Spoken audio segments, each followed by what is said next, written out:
The exposure that was generated because of being female and using my attributes, it works.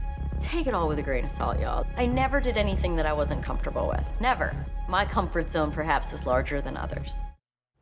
Well, she expanded her comfort zone and became a huge name in race car driving, both Indy cars and stock cars. So now Danica Patrick is expanding her comfort zone even more with a new documentary coming out on EPIX on November 8th. So Danica joining us this morning to talk to us about Danica, which actually was produced, among others, by Hannah Storm. Danica, good morning to you.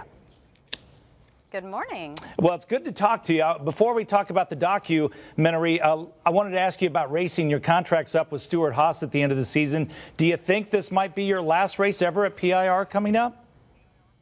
I don't know. I don't really try and think about it like that. It would be sad or something like that. So I just try and keep an open mind. And for the last couple of years, I've said that if I don't feel like I'm having fun anymore, which, you know, not finishing well is not fun, then I'm okay to move along. But if I have the opportunity to run with a team that's going to give me a chance to win, then I'm going to do it because this is what I do. So time will tell. Another Indy 500 would be nice too, wouldn't it? You know, I mean, a lot of people ask me about that, and you know, I did try and do it my second year away from IndyCar, but it didn't really work out, and the team manager said that people would question my commitment to NASCAR, so I said, well, fine, then I won't do it. Yeah, and the further I get away from it, the less I'm like, you know, I don't know. I don't want to take away from everything that I've done for the 7 years that I was there, because I had a chance to win most of the years. But, you know, never say never, because you just don't know. I'm old enough to know you can't say never. I gotcha. So I watched the trailer last night for this documentary, and one of the things you go into quite a bit is about owning the business. So you've got your footprint on wine. You own your own wine, some fitness. You've written a book. I think a lot of people may not know that. Do you want me to just tell you about them? I think a lot of people may not know that you're so involved in business. Is that mainly what the documentary is about?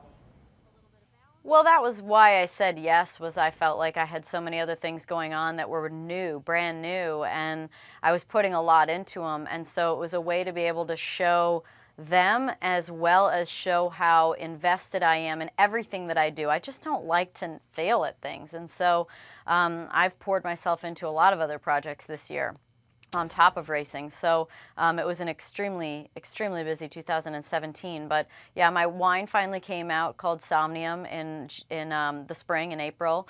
Then my book comes out in January called Pretty Intense, which is a health and fitness book. And my clothing line Warrior launched at the beginning of the year in January. So a lot of cool projects going on that I put a lot of work into. So after spending your career mostly in a male-dominated sport, looking back at that, have you learned anything about yourself? Well, I think that you learn a lot about yourself whether or not you're in a male-dominated world or a female-dominated world or wherever that may be. You learn about yourself being in the world. And you know, through trying things and taking chances and being honest with yourself. I think that's really the hardest thing. There's so many ways to stimulate in this world. Be distracted, pick up your phone, look at it. You can be distracted as much as you want. You never have to be alone. You don't even have to go to the bathroom alone. You know, you look at your phone. There's just, you never have to be alone. And so the focus to really figuring yourself out, I think that how you really do it is to spend that time alone, to get more quiet, to take walks, to meditate, or whatever it is that helps everything kind of shut off. And you know, your true self is lying in there just waiting for you to hear it and to see it. And but you have to get, you know, you have to tune into it. And so that's a challenge, especially in this world. Yeah, it sure is. Danica, it's always a pleasure talking to you. Danica on EPIX coming up on November 8th, and we'll see you at PIR in 2 weekends. Good luck out there. All right. All right. That's right.